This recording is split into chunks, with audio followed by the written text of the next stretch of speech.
नमस्कार, आप देख रहे हैं 4 PM और मैं हूं अभिषेक मिश्रा। देखिए, झारखंड और महाराष्ट्र विधानसभा चुनाव के आज नतीजे सामने आने वाले हैं और इसके साथ ही महाराष्ट्र और बिहार जैसे राज्यों के महत्वपूर्ण राज्यों के उपचुनाव के नतीजे भी सामने आने वाले हैं। शुरुआती रुझानों विधानसभा चुनाव और विधानसभा उपचुनाव के सामने आ रहे हैं।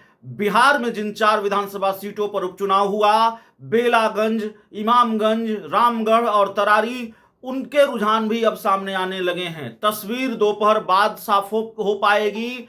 बेलागंज कौन जीत रहा है, तरारी कौन जीत रहा है, रामगढ़ कौन जीत रहा है, इमामगंज कौन जीत रहा है, बड़े बड़े दिग्गजों की साख दांव पर लगी हुई है। बेलागंज में बिहार के मुख्यमंत्री नीतीश कुमार की साख दांव पर लगी हुई है। जेडीयू, नीतीश कुमार की पार्टी आरजेडी के 35 सालों का तिलिस्म तोड़ पाती है कि नहीं तोड़ पाती है। इमामगंज में क्या होगा, तरारी में क्या होगा, रामगढ़ में क्या होगा और क्या होगा प्रशांत किशोर का, इन सभी सवालों के जवाब दोपहर बाद साफ तौर पर मिल जाएंगे। लेकिन अभी जो रुझान सामने आ रहे हैं उसके मुताबिक बिहार की 4 विधानसभा सीटों को लेकर जो रुझान सामने आ रहे हैं, 4 नहीं 2 सीटों को लेकर रुझान अभी सामने आया है। बसपा रामगढ़ से आगे चल रही है। बीएसपी, ये भी अपने आप में थोड़ी चौंकाने वाली जानकारी है। हालांकि विधानसभा उपचुनाव के दौरान चर्चा चलती रही थी कि बसपा का पलड़ा भारी है, तो बीएसपी के उम्मीदवार आगे चल रहे हैं। आरजेडी, जिसके कब्जे में ये सीट रही है, रामगढ़ की सीट, वो तीसरे नंबर पर चल रही है और बीजेपी के उम्मीदवार अशोक कुमार दूसरे नंबर पर चल रहे हैं। तो अभी जो लड़ाई दिख रही है पहले और दूसरे नंबर की, वो बीजेपी और बीएसपी के बीच लड़ाई चल रही है। रामगढ़ में आरजेडी पिछड़ती हुई दिखाई दे रही है।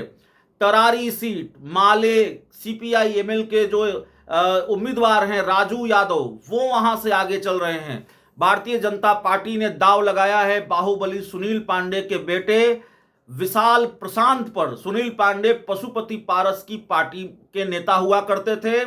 सुनील पांडे और उनके बेटों को अपनी पार्टी में पहले बीजेपी ने शामिल कराया और फिर तरारी सीट से उम्मीदवार उतारा।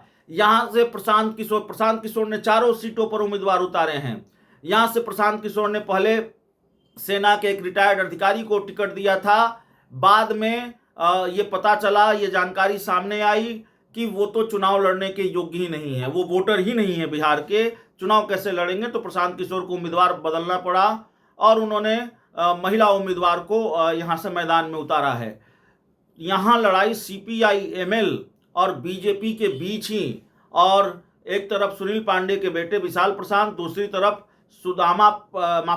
राजू यादव सीपीआई एमएल के उम्मीदवार हैं वो। और इस वक्त शुरुआती रुझानों में राजू यादव बीजेपी के उम्मीदवार पर भारी पड़ते हुए दिख रहे हैं। तो देखिए, एक सीट पर एनडीए को झटका लगता हुआ दिख रहा है। सुनील पांडे के जो बेटे हैं विशाल प्रशांत, जो बीजेपी के उम्मीदवार हैं, वो पीछे चल रहे हैं। राजू यादव सीपीआई एमएल के उम्मीदवार आगे चल रहे हैं।